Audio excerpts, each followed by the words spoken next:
Hello and welcome to this week's No Nay Never podcast. And I'm your host this week, George Poole, and I am joined by the illustrious Tom Whitaker. How are you doing, Tom? Hey, George. Yeah, not so bad, thank you. Nice to be back with you. It's just a shame we couldn't be meeting after a better result. That's the only problem. Yeah, we've really done this the wrong way, haven't we? We had 3 or 4 games of decent results, really good performances, and then the one, let's say, performance that's gone off the rails a bit. We're meeting to record the podcast, but not to worry. We've improved a long way since we last did a podcast, so I think there's still plenty of positives to talk about. And to start with a positive, we're gonna start our recap with a look back at the Brighton game. So, Tom, going into Brighton, it's middle of February. We've played Watford, United, got 2 decent draws, but then we've had maybe a narrow loss to Liverpool where we ended up going down 1-0 at that one. What were your thoughts going into the Brighton game? And I presume at that point you were like many of us, just thinking dead and buried. Let's just see how this rest of the season goes. Yeah, I think for me it's a ground where we've got a good record, so I was hoping we could go there and get something, but probably wasn't expecting us to play as well as we did and get the result we did. Obviously the storm and everything, it was a bit of a grim day to play. I don't know whether that helped us a bit. But, I mean, really, it goes to say anything about whether we were just a better team on the day. It was the most complete performance of the season, I think. We attacked really well. We defended really well. Nullified a team that's been going really well in the league. Scored two fantastic goals. One slightly less fantastic goal, but it was really good for Weghorst and Brownhill to get on the score sheet. Tremendous goal by Lennon as well. We got the goals at good times. We controlled the game really from start to finish. And yeah, it was a performance that really certainly gave me a bit of hope that we've had games this season where we've played well. We've got some creditable draws.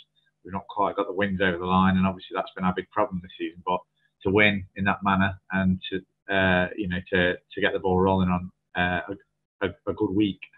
It was fantastic, really encouraging, and obviously it led nicely into the next game then on the Wednesday. Certainly, and it was so brilliant to see. I was in Chester that week, and I remember we were driving between going for a walk for my friend's birthday and going to a bouldering centre. So we were driving on the motorway, and I was watching the stream on my phone. And yeah, 20 minutes into the game, suddenly Wout Weghorst absolutely nails a thunder blaster into the back of the net, and I think my screaming almost got the car changing lanes. But it was a brilliant finish by Weghorst, wasn't it? And it was so good to see him get off the mark because his performances had deserved that first goal. Yeah, for sure. I think you can see that he's got attributes that Wood didn't, certainly when he was playing that sort of classic number 9 centre forward role. It's benefited the team. I think the midfield looks better with him playing. His link-up play is really good. Obviously, he dropped back to goal and got the assist for Josh Brownhill's goal. And the finish, I think, to be fair to the guy, he's not, obviously it's his only goal so far, but he's not had a lot of brilliant service in and around the 18-yard box. But, Roberts did really well. Lovely little cutback for him, and it's a sumptuous finish. Very much reminiscent of the goal that Ashley Barnes scored. I think his first one would be West Ham 3-0 a few years ago. Just that little cutback from the edge. Caught it sweet as a nut. And the keeper hadn't even moved by the time it was in the back of the net. Fantastic goal. Yeah, certainly. There's some moments in recent Burnley history where you just see the peak of strike partnership. I remember, obviously Vings back in the day, there was plenty of games where you thought, wow, that's them two pinging as they should. And that West Ham game was probably the height of the Barnes and Chris Wood strike partnership, where we seem to be turning every team over. And these two traditional strikers, as the pundits like to call them, thinking they were being nice. These two strikers, they couldn't deal with them. So yeah, that goal of Weghorst did really remind me of that goal from Barnes down at West Ham back in the day. And obviously going into the week after the Brighton game, we had Tottenham at home. And before we go on to talk about the result, how good was the atmosphere going into that, Tom? Just when you were going to the ground, it just felt there was this groundswell of the fans really getting behind the players and ready to make it one of those rip-roaring nights at Turf. Yeah, the win at Brighton and particularly the performance, I think, gave so much belief around the club, around the team, around the fans, and that really carried into that game against Tottenham. It's one of those teams, that they've always got a bit of a bit of a soft underbelly. Obviously, they've got some great players, but I think the adjective Spursy and so it proved. You've always got a sense when you're playing Tottenham that we've got a chance here. If we can keep it tight at the back, we can nick a goal. You never know what kind of Tottenham team's going to turn up. We're a bit like Arsenal in that sense. You always feel you can get at them. And I think we really needed, that result for two reasons. One, it's a statement when, we've dropped points against a lot of the teams that are around us in the relegation zone. So we needed 3 points against a team who were pushing at the top of the table, I think, just to redress a bit of that balance. And also, like I say, the belief, the momentum. And then the other thing was, in terms of speaking about momentum, it's back-to-back wins, which obviously we've not had all season. It's only our third win of the season. So not just in terms of what that does for you in terms of points, to get 6 points in a week, or obviously 7 as it turned out, was a massive boost. But yeah, again, confidence, momentum, the belief that we can turn these performances into 3 points. It was huge night for all those reasons. And that was the best I felt coming off a Burnley game in a long time.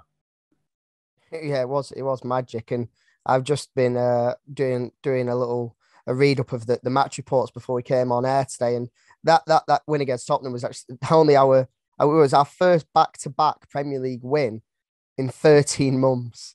I mean, it just goes to show how much we needed that, to say the least. But it was a really spirited performance, I thought. Maybe first half, it was a scrappy game. There wasn't too much in it.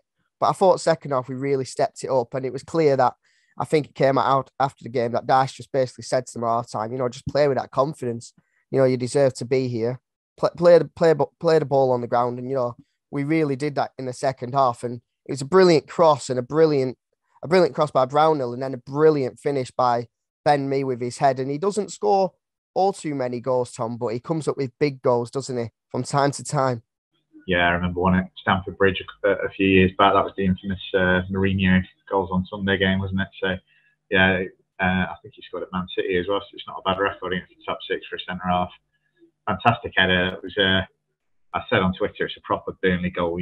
Like how many times in the last few years have we had a 1-0 win where we keep it tight in the first half, we get a goal from a set piece in front of the Jimmy Mack in the second half, and we sit on that, and teams can't break us down. And yeah, textbook, absolute classic Burnley win. If we can get another 3 or 4 of them under our belts before the end of the season, then we will have a chance. And as you say, great header from Ben Mee. I think it was his 250th Premier League appearance, something like that, or his 350th of Burnley, something like that. It was a landmark appearance for him anyway. So brilliant for him to get a goal. And then obviously we'll probably talk about him a little bit later on as well when we do a more general overview. But Brownhill starting to contribute goals and assists, and it was a fantastic ball in, exactly the kind of delivery you want. With Westwood out, he'd normally be the kind of the bloke who was taking those free kicks. So thought for Brownhill to step up, put that great ball in, and then obviously we got the finish as well. So that was fantastic. And like you say, the ground was rocking. It just felt brilliant, didn't it? Brilliant win, absolutely great night. Yeah, it was magic. It really was magic walking off the ground that night. You just thought, wow, all of a sudden in the space of 4 days, we'd had more wins in the space of 4 days than we'd had in the previous 9 months. And you just thought all of a sudden, we can actually do this. The impossible dream is on here. I mean, for years, I've watched the brilliant, there's a brilliant video on YouTube if you type in the impossible dream Burnley. And I think it's a match report from, I think it might have been Northwest Tonight, when we almost did the impossible and turned Tottenham over in the Carling Cup in 2009. It wasn't to be that night, but there's a brilliant video on YouTube. You should check that out. But it almost seems this season that it is the impossible dream once again to stay up. I mean, if you look at the position we're in, there's a reason why the fans are rightfully chanting the theme of the Great Escape nowadays on away days, because it really did seem like we were doomed, even for the most optimistic of us. I think I'd even started to lose faith towards the end. I mean, after we didn't beat Watford, for example, that was you felt at the time, wow, that's the season definer, really, and we're gonna rue that day. But after the Tottenham game, things started to seem on the up. So obviously we're going to talk about the Palace game now. We're going into the Palace game. You suddenly got this sort of expectation on you that we could go there and take a good result. So Tom, it was good to see you before the game, obviously, and I'll mention that later for all the people who got involved with a photo project. But the game itself, it was a disappointing start, wasn't it? To see Palace score in the first 10 minutes, you think, oh, that's not the way to start a game where you're looking to build the momentum and carry on that good run of form.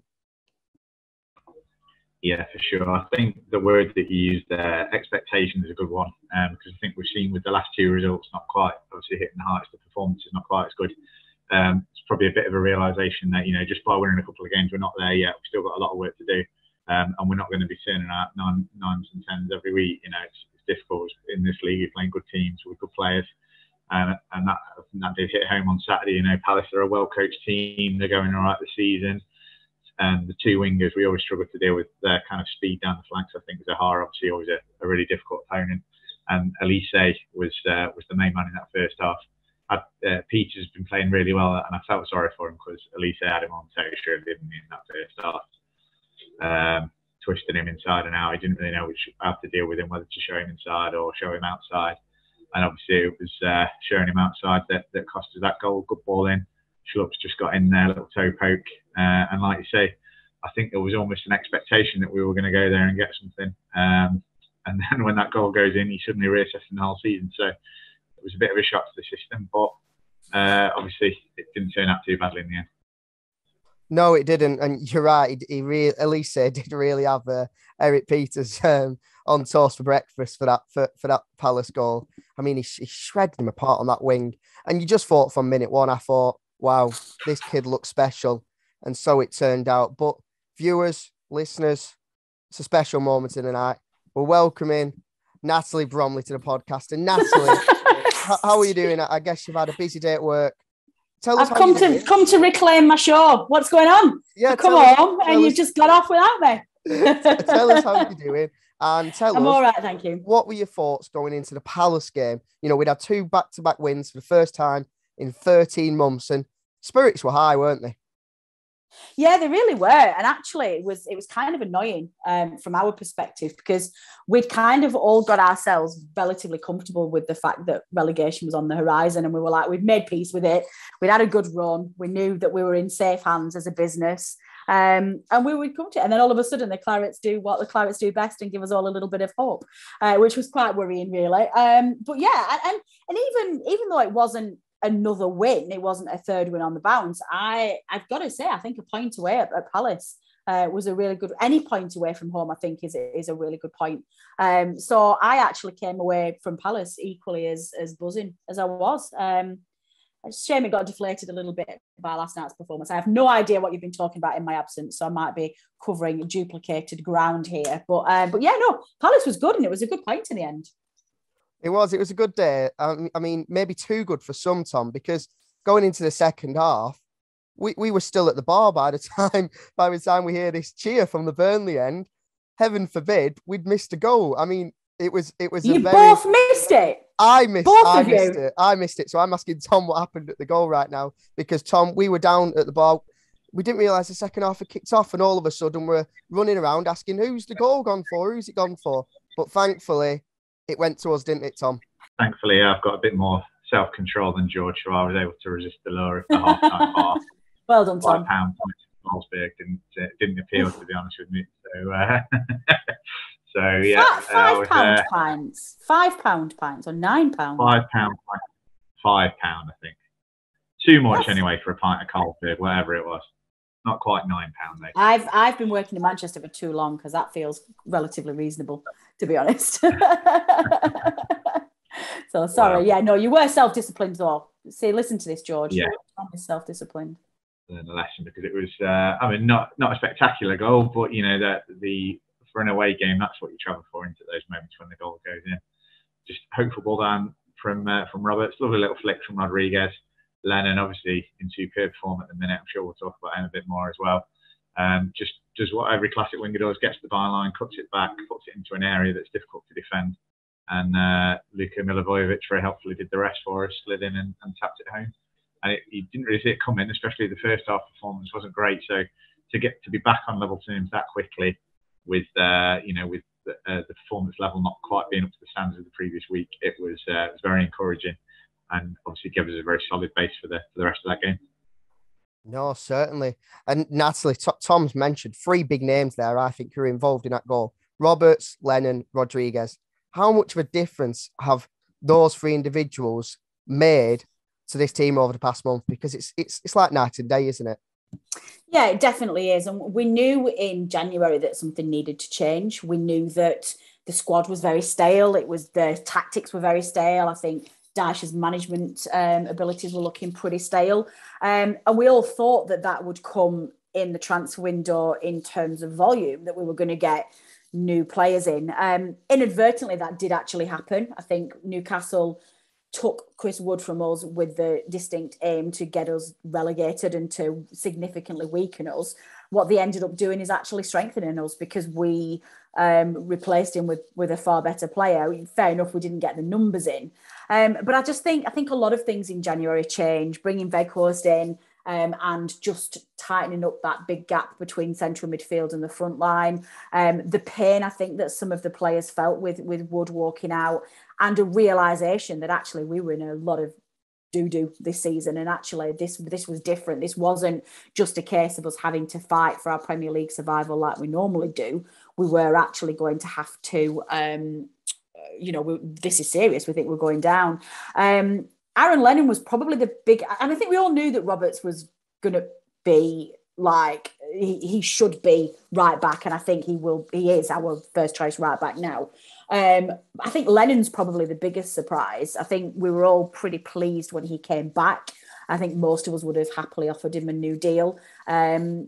But for him to turn in the performances that he has been doing recently, again, Tuesday night for me at home against Leicester, he was one of the shining points for me at an otherwise quite miserable night.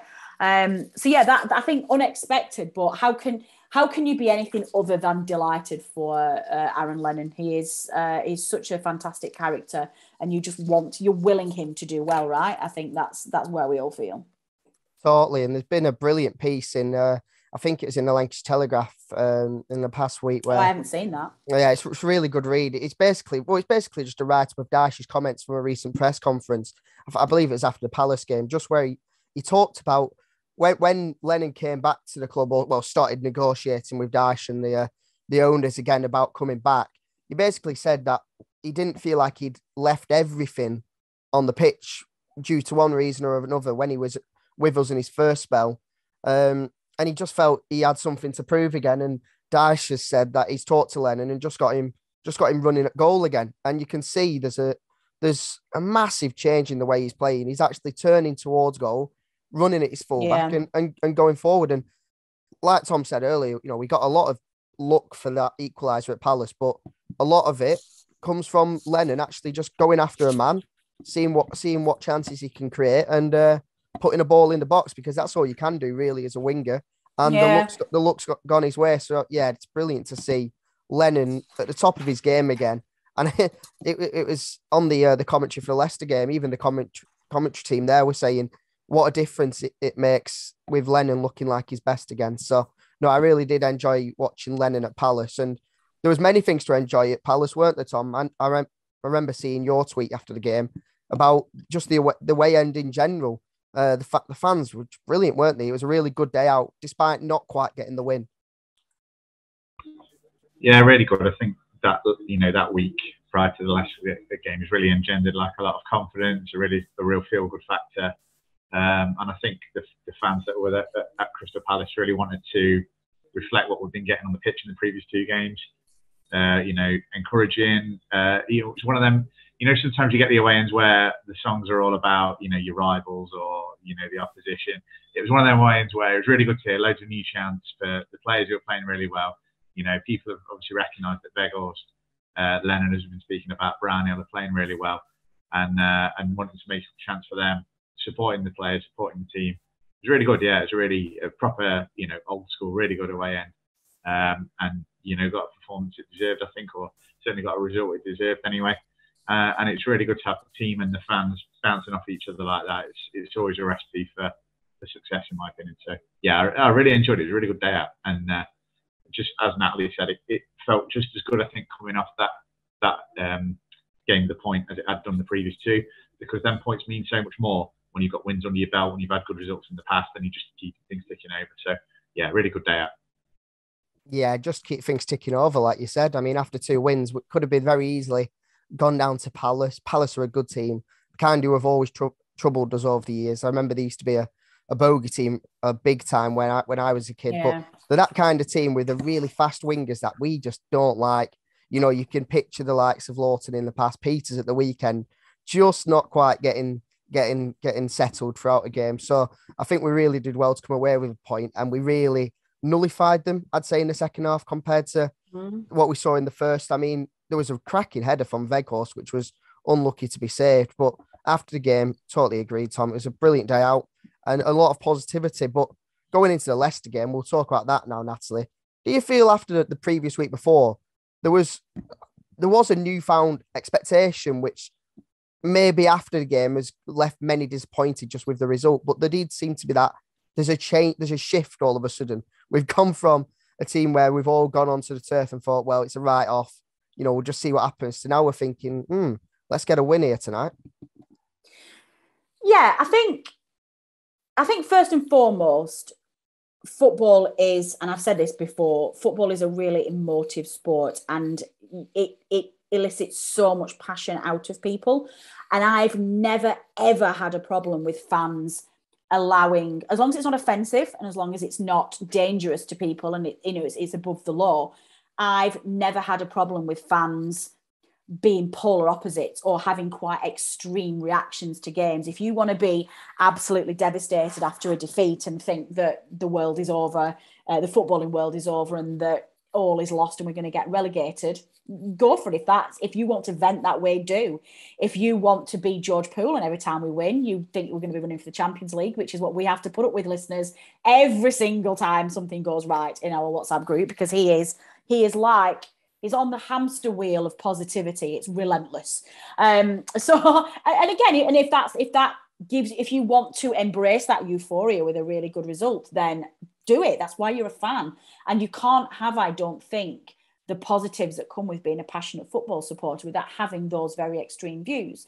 So I have no problem with the expectation of that Leicester game, or B, the reaction after it. And I think we need to prepare ourselves as fans to realise that this is going to be a really difficult season, and it is going to bring out the best and worst in us as fans. And it's going to test our patience levels. I was very disappointed last night, and I've still been in a bad mood all day today, just because it felt very deflating after the encouraged performance that we've had over the past week or so, and the fact that it wasn't a great performance as well, and everybody was off par, really annoyed me, because we can't afford to have an off day now. We're running out of games. It's like you've lost the luxury of just having an under par performance. You've got to put your shift in every single game. And I still desperately want us to survive, because I think we can. I know the chances are slim. So when you 10 minutes away from getting a valuable point at home against Leicester and just ticking those points away, and the manner of that first goal as well, everybody just switched off and just watched Schmeichel hoof it right down midfield. And everyone's just like, oh, maybe we should have scored that. Oh, look, it's in the back of the net. That irritated me. So yeah, I think I was annoyed, George. I'm not going to lie. I was annoyed coming off. Maybe not as annoyed as Robbie was in our group, who, quite frankly, I thought we lost him for a minute then. I thought he was going to... I'm not going to screen share them, listeners, because it was quite abysmal. But needless to say, he sheepishly came into our group this morning and went, yeah, I accept I maybe overreacted a little bit last night. Bless his heart. But how did you feel, Tom? Did you feel the same?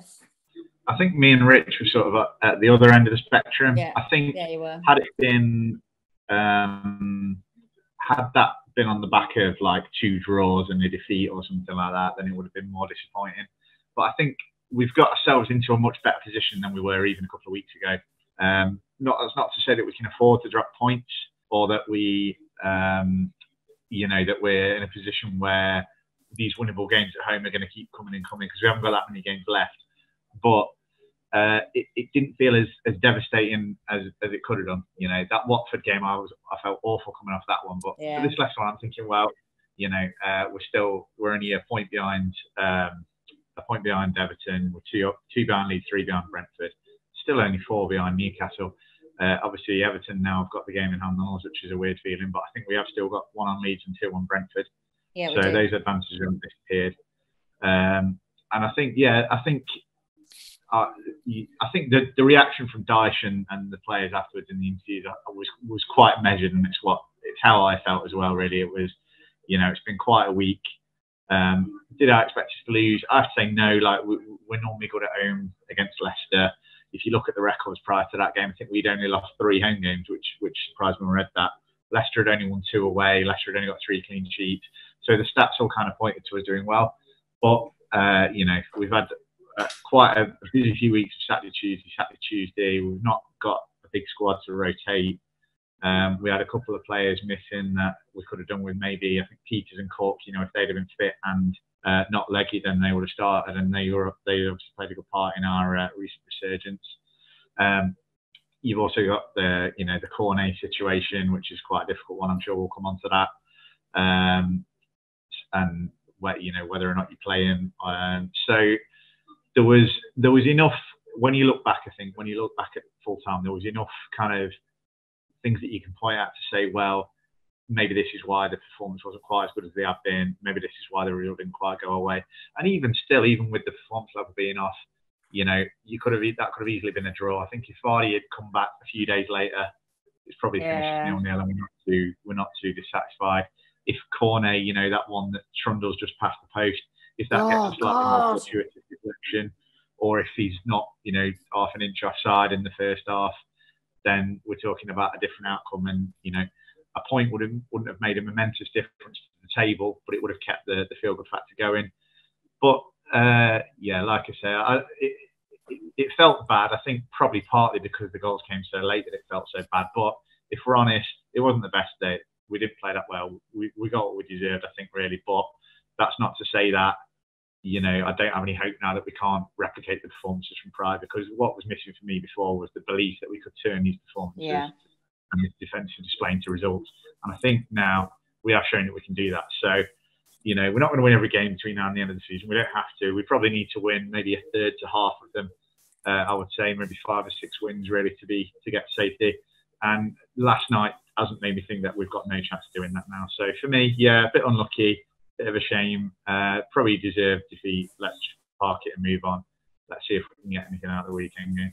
So I'm not feeling downhearted at all, to be honest. It's not anything my enthusiasm. Can I just check with you though, Tom? Like we say we need 5 or 6 wins now before the end of the season. This is a team that's won 3 games in 24. How the hell are we going to win 6 in the next, 15, 6, I don't even know how many is left, 15, 16 left. That's a big ask. It is for sure. There's only 13 left as well. So that's is it 13? Oh. Yeah. The difference is, I think, it's not the team. Yeah, it's not the team that's won one of the previous 25. If you're a glass half empty kind of person, you could say that. If you're glass half full, it's the team that's won 2 of the last 4 and hasn't been outplayed in the other 2. So, for me, what was lacking was the belief that we could go and win a game like Brighton away or Tottenham at home. And we're showing that we can. So I think we're going to struggle on Saturday. I don't expect us to beat Chelsea. And if we get anything out of that game, I'll be delighted. But the Brentford game now is massive. And I would say prior to the Brighton victory and the performance, I would have said, I don't see there's a great chance of us going down there and winning. And now I think we could do that. I think we could go down and win there easily, especially with a week off in between. And when you look at how the landscape is now, with the points we've gained on Brentford in just a week, it's not implausible that we could finish above Brentford, Watford and Norwich now, I don't think. Whereas to me, it looked implausible before. So, I think that's what you've got to focus on. I think for me is to focus on how they've played. Probably since the turn of the year, maybe that's a better way of looking at it than what came prior in 2021, because I think everyone would agree, aside from probably Watford at home and maybe, you could say maybe the last 2 games with mitigating circumstances, the performance level has been pretty consistent and pretty good, and against some difficult opponents as well. Yeah, definitely. That week off's going to be massive as well, isn't it, Tom? I mean, between the Chelsea and Brentford game, because Natalie, I don't know about you, but to be honest, the team against Leicester wasn't the right team for me. No. Peters, unfortunately, he just got injured. And I thought Taylor performed well, but the other 2 changes, dropping J-Rod, bringing Cornet in, dropping Court, bringing Westwood in. Maybe I sense they were due to just the players getting leggy, after so many games in such a tight period. I think obviously a week off between Chelsea and Brentford's going to help with that, because for me, Cornet and Westwood don't start at the moment. For me, those changes were wrong on Tuesday night and probably helped us towards a loss in that game. Yeah, I think that's right. I think the Cork one's more excusable, I think. And Dyche was quite honest in his reflection, and he came out and said, look, it was a big ask to ask Jack to play a fourth game so quickly. And, we know that Cork's legs aren't what they were. He's getting on a bit now, bless him. But I would have taken a half-fit Cork over Westwood last night. I thought Westwood was really poor. And we looked exposed again in midfield. And, I'm not one of Brownhill's biggest fans. I don't think he's always the right player for that central midfield. But Westwood last night made Brownhill look like a superstar. I thought it was a really poor performance. But I do understand that. And I do think, if Dyche was concerned about a midfield battle and he just thought that Cork's legs wouldn't last and it would, we could suddenly find ourselves 3-0 down and the game's gone very early on, then I get that. Cornet to me is inexcusable. I just think I don't know what's happened to him. AFCON's broken him. He's come back and he isn't the player. He desperately needs some game time. I guess I understand the argument that he felt like, and I think a lot of people have said this, he felt like he could give him a little bit of spark. And how do you get Cornet back fit and back playing well without giving him minutes? But we don't have the luxury of that anymore. We don't have time. We're running out of games. We've got 13 games left. And the partnership between Vegos and Jay has been beautiful this past few games. They're creating chances. They're putting pressure on defenders. And I just think for me, it was criminal that didn't start. I'm really annoyed at Dyche. I think that was a mistake. I am also really annoyed, and I've been in a rubbish mood all day. That being said, for me, one of the worst bits of last night was unfortunately J-Rod for that first goal for Leicester, because bless him, he did ever so well to close down their defenders, put pressure on, get them to make that pass back to the goalkeeper. He's done so well to run to the goalkeeper, but then he just doesn't do the basics, which is closing down the ball and just getting in the path of the ball. He runs to the side of Kasper Schmeichel, lets him kick the ball, and then from there upwards, it's bad defending. But for me, it could have been stopped at the source. So, Tom, just think about that first goal last night. Am I being harsh on J-Rod here? He's done well to track them down. But for me, he's got to put a foot in there, because not only could it have stopped the goal, it was in a cracking position. So if he takes the ball off Schmeichel there, we're in. We're 1-0 up, all being well. So for me, Tom, J-Rod's really, unfortunately, I love him to bits, but he's at fault for that first goal. I think it's a bit harsh to say he's at fault for the goal, because, I agree with you. If you're going to run all that way, what's the point of then pulling out blocking the clearance? You might as well slide in and see what happens. But, I don't think that's realistically going to result in a goal. You probably, at best, you'll block it and it will go for a throw-in or a goal kick. And I agree with you, he should have done that. But, you're not expecting, he's put the keeper under enough pressure that he's not had time to have a talk or think about what he's going to do. And let's be fair, it's a great kick up the field, but they've been lucky that that's led to Vardy being onside. He's got onto it. And the big fault for me is, and this is something that frustrates me quite a lot, obviously we're quite famous for defending deep, defending on the edge of our own box. And to me, what we do a lot in those kind of situations, and I think it's a great point that Natalie made earlier about we look worse with this when Westwood in the team as well, is that we just let teams get the ball in those areas. So that ball comes forward, and there's still a lot to do for Vardy. Now, he does fantastically well. His touch is brilliant. He takes it down, he lays it off. But when that ball bounces once, Tarkowski should be flying through the back of him and getting his head on that for me. I don't understand why he stands off him and allows him to have that touch, because he only needs one great touch to kill it, lay it off, and then we're in disarray. Now, we don't close Maddison down for the shot, fine. It's because of obviously everyone's out of position, the way the ball's gone front to back so quickly for me. So I can understand how that happened. But that, for me, the point to stop that was there when that ball bounces the first time. Someone's just got to be on that. They can't be letting Vardy have the touch and turn and lay it off.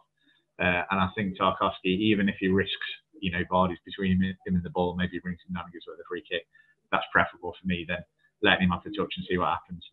And that's what's cost us the goal. Now, like I say, there's a bit of luck involved in the fact that ball gets to him so perfectly and he's onside. And you've got to applaud as well the skill involved. So, like I said, the touch is fantastic. The layout's really good. And Maddison, when you saw him lining that up, he's got a talent that that's going in the bottom corner, and he's not going to give Pope a chance. And realistically, there's 2 or 3 where the Leicester players shouldn't have given Pope a chance, or maybe you wouldn't have expected him to have a chance, and he's pulled some absolutely fantastic saves out the bag. The 2 from Barnes are brilliant saves, and the one from Pereira as well. So, maybe our luck's run out there as well. So it's a bit harsh to blame Rodriguez. For me, Tarkowski was what frustrated me the most about that goal. But as well, you do that against most teams, and they're not going to take advantage of it in the way Leicester did. So you've got to hold your hand up there as well. Does it temper your frustrations, Natalie, with the defence in that Leicester brought on Maddison and Vardy, 2 England internationals, cracking players, and we had Ashley Barnes to bring on. We're not blessed in that department. Does that temper your frustrations, or are you looking at the defence of that first goal, Connor Roberts for the second goal, and just thinking, with despair at how we've let a solid point go down the gutter? I don't know, to be honest. It's really difficult. I think Tom's really good at keeping us all in check with this when we talk about this offline. And he always gives us a really solid realism about this. And you've got to look and say, we're Burnley, and we have a squad that's not only made up of players that don't cost 30, 40 million, they cost 15, 16 million for our star players. Not only that, we ask those players to come to us at some of the smallest wages in the division. So they're not getting, okay, let's take a reality check here. They're still getting more than most of us earn in a lifetime, but compared to what they could earn somewhere else, it's very low, and they also have to take a pay cut if they get relegated. So we ask a lot of these players. So that limits the amount of players that can come to Burnley, and who, we get grafters and we get people who want to play for a club. And that's always given me a great deal of pride in what we do here. So when Leicester can bring on those kind of substitutions that cost the money that they did, you think, well, you can't, that's just where we are in the food chain of the Premier League. We haven't got the luxury of buying those players. So we can't really sit there and think, you can't begrudge another team being able to bring those substitutes on. It's happened to us all season. Managers have been able to bring substitutions on and change games and take it away from us, and we've got no options. That said, I think, as Tom rightly said, I think we've got players who could do better than they did do for those goals. So it does annoy me a little bit when they underperform to the extent they do, and you think, no, Taki, you're better than that. You were in the England setup not so long ago. Like you can perform better, you can make better decisions. But I don't tend to get too carried away when sides that are much bigger than us can bring on multi-million-pound players, because that's where they are. And if we, if we had those players, we wouldn't be Burnley. We don't get those players because we can't afford them, and that's not where we are. At some point, maybe, but not right now. And talking about multi-million-pound players, I mean, there's a team right above us in the league, Everton. Obviously, I've spent a lot of money in the last 5 years, but they also improved in January. So, Tom, after last night, I'm just looking at the table now, 25 games played, 21 points. Now, unfortunately, like you said earlier, it feels really strange to see a team above us who have a game in hand on us. I mean, that's not how the Premier League works these days, surely. Burnley have a game in hand on everyone, at least one, but not Everton, because Everton have got a game in hand now. They're a point above us. Are you still thinking, they're well in the mix, or are they a team that you expect to sort of push on towards the end of the season? Well, I think, if anything, the last couple of weeks told me that it's perhaps not wise just yet to say teams are in it or out of it, because I genuinely could not see a scenario in which it was not 3 from 4. I thought it was going to be Newcastle, Norwich, Burnley and Watford. And I thought, as soon as Newcastle pull away, that's it. Well, goose is cooked. And obviously, I've said that at the time. And, Pete, I've got to give John Robertson a mention. He's been at me on Twitter the last couple of weeks, because he said to me a few weeks ago, Brentford are catchable. And I said 10 points. I said it on this podcast as well, 10 points. There's no way we're making up 10 points because they've got 1 point from 7 games and we're still 10 points behind them. And then a week later, we're 3 points behind with 2 games in hand, and we're playing them in a couple of weeks. So I've got to hold my hand up there and say that, maybe I was slightly too pessimistic. No, obviously I didn't see us getting 7 points in a week, but we've proved that we're capable of doing it. Everton, Leeds, Brentford, none of them are in good form. That's not to say they won't be between now and the end of the season.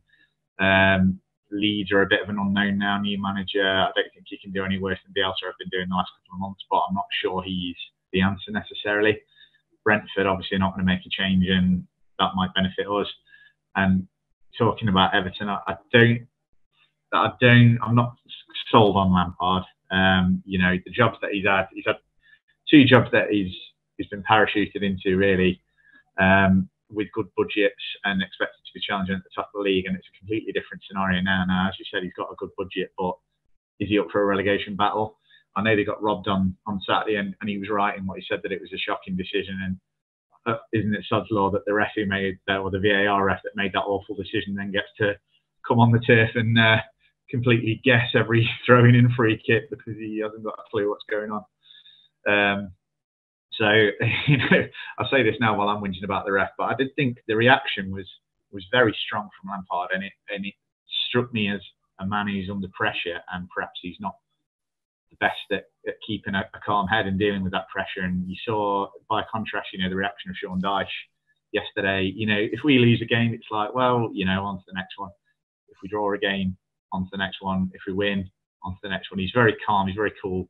He looks like he's in control always. And, he's been there, done that, and got the T-shirt. And I have to say, obviously, Everton have got a much more expensive squad than us. You'd probably say on paper they've got a better team. But I think out of those 4, I think I'm really happy with the manager that we've got. Yeah, it's astonishing, really, to look at the table now and think a month ago, we were all absolutely certain it was either going to be Norwich, Watford, Burnley, or Newcastle. And now I've just looked at the table, and Newcastle have found themselves in 14th. They must be getting nosebleeds up there. But looking at the other teams down there, you've got Leeds, you've got Brentford, Newcastle. All us 4 could theoretically drop down into the bottom at one point or another. But I think Natalie, for me, I'm feeling a lot more confident.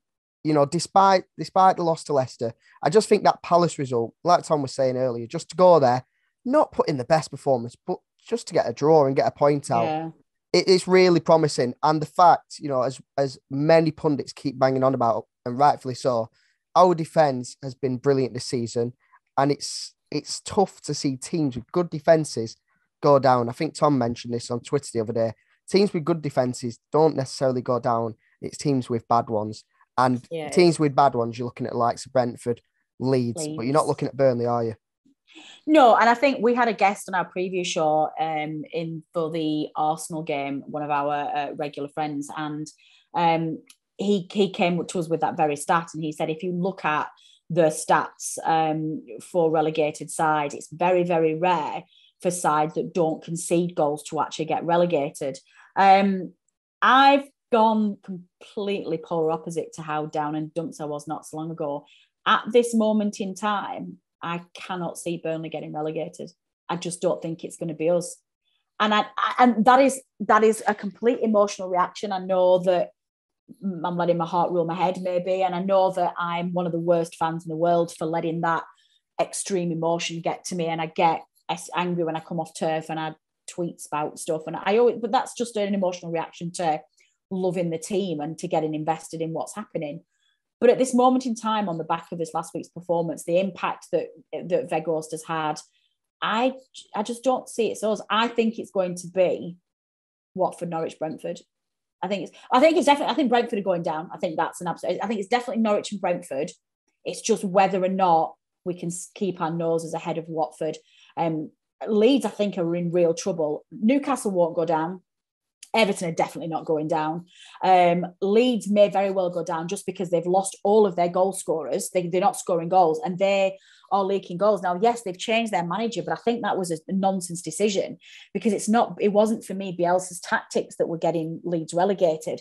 It's the massive injury problems that they've had this season, particularly to their goal scorers. Now, a new manager who's going to come in is not going to change that because he's still got the same players available to him. So I think they're banging trouble. So for me, I think Brentford and Norwich are down, and I think it's one from Watford, Leeds and Burnley.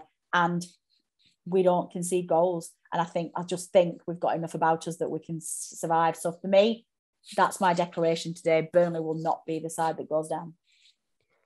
Oh, wow. I didn't expect that to come out on a Wednesday night. Oh, that's honestly, it's brightened my evening. I started out this morning such a foul mood, but it's gonna end on a high. Unless, Tom, are you going to tell me that we're destined to go down rock bottom? No. No, to be fair, I've been saying for like the last couple of months that I thought I couldn't see us getting out of it, and the last couple of weeks now I can. Now that's not to say we definitely will, and I do think it's still in the balance a lot. You know, a couple of weeks here and there is going to could make a big difference. I mean, we've got Chelsea on Saturday. You don't expect us to get anything from that. Brentford away is huge because let's say we drop points in that game. Southampton have won tonight in the FA Cup, which means we'll not be playing them the week after, which means it's a 2-week break. That might be good for us, but it is a 2-week break. Maybe lose a bit of momentum. And then the game after that is Man City. So let's say in the next 3 games, we lose to Chelsea, we don't beat Brentford, we lose to Man City. All of a sudden then, you know, if other teams get a win or two, that gap's back. You know, let's not forget we're still in the relegation zone. So we've got to be realistic, you know. Now, to me, looking at our remaining fixtures, Chelsea and Man City, the only 2 games that I would say I don't expect us to get anything out of, or I don't feel we can get anything out of necessarily. But the rest, there's another 11 games, and I feel we could get points in all of them, whether that's 1 or 3. So I would say it might be wise to kind of reassess after the Man City game. Let's see where we are, especially if teams around us have not been picking up wins. And we are still within touching distance there. We're going to be back in a position where we've got games in hand. Then let's reassess there. So I'm not saying we definitely will get out of it. I think there's still a good chance we could go down. But compared to what I felt like a couple of weeks ago, I just did not see any way out for us at all. And now I can see it happening. So yeah, I'm more positive than I was for sure. Tom, can I just say, I really hope it doesn't hurt for you later on tonight. You know, when you're pulling a piece of the fence out your backside. I really hope it doesn't hurt. I didn't think he was sat on the fence then. I thought that was quite an honest assessment. I thought he left himself quite vulnerable there. Did young Tom? God, you're a harsh horse. I'm not handing over the reins to you again, George. It's a good job I jumped on. Poor Tom would have been. See, I look after the panel, Tom. This is what happens when you let the kids involved. Bloody George comes out. Next time I'll just say, yeah, we're getting relegated and exactly. No, because then you'll get criticised for being negative. You cannot win with George Poole. Honestly, listeners, we're not lying. We're not making this up. What at the end of the season, as an end of season special, I'm going to screenshot some of the chats that we've had. George sends us all into it drives poor Rich Steele up the wall. It's like, we don't know where we are with him. He goes from being like the most negative Harry on the panel to the most relentless positivity hamster you've ever seen, and then just bullies us all. I'm going to tell your dad on you. Tom, I'm just going to make you aware that seeing as I'm the host on this Zoom call, I can remove attendees anytime, and that goes for you too. Yeah, Bromley. I can remove you from the team, George. So trumped. Well, we need to wrap up this podcast now, Natalie. We don't want to be going down any rabbit holes like that. But Natalie, before we do wrap up, obviously you didn't get your say on the first few games we covered. Is there anything else you'd like to report or say before we go off? No, we're all good. I shall listen back to the first half an hour. I'm sorry I'm late. I was late. But yeah, no, thanks for covering for us, guys. But yeah, I'm actually going to say we're going to win away at Chelsea. There we go. We're not at home, we're going to win at Chelsea at Saturday. So that's what I'm going to leave you with, a victory. Yeah, and if we do get a victory, we thanks you now, Natalie. That's what I'm saying. Take full credit. Full credit. No, yeah, I certainly agree, and it wouldn't be anything to do with this fire sale of Chelsea that you've rightfully mentioned in our chat. I mean, that's going to be an interesting one to keep an eye on. But God, I guess I'll have wrapping up duties here. Oh gosh, I've always been rubbish at wrapping paper. But no, thank you, listeners, for everything, and thank you for listening in. And also, may I just say before we do go off, is for anyone who did get involved with the photo project that I was doing down at Palace for the Clarets Trust, thank you. Brilliant of you to get involved, and I'll be doing the same at Brentford. Now, I know Rich Steele's already been messaging me today saying, can you get a picture of me, please, at Brentford? They look really nice. So, Richard, yes, I'll get a photo of you, but, if there's a queue, you'll have to go to the back of it. But, no, thanks, listeners, for listening in, as always. And thanks to George Gaskell for providing our brilliant music. So now that I've just sellotaped the wrapping paper around this brilliant podcast, I'll leave you be for the evening. So thanks, listeners, and we'll see you next time on the No Nay Never podcast.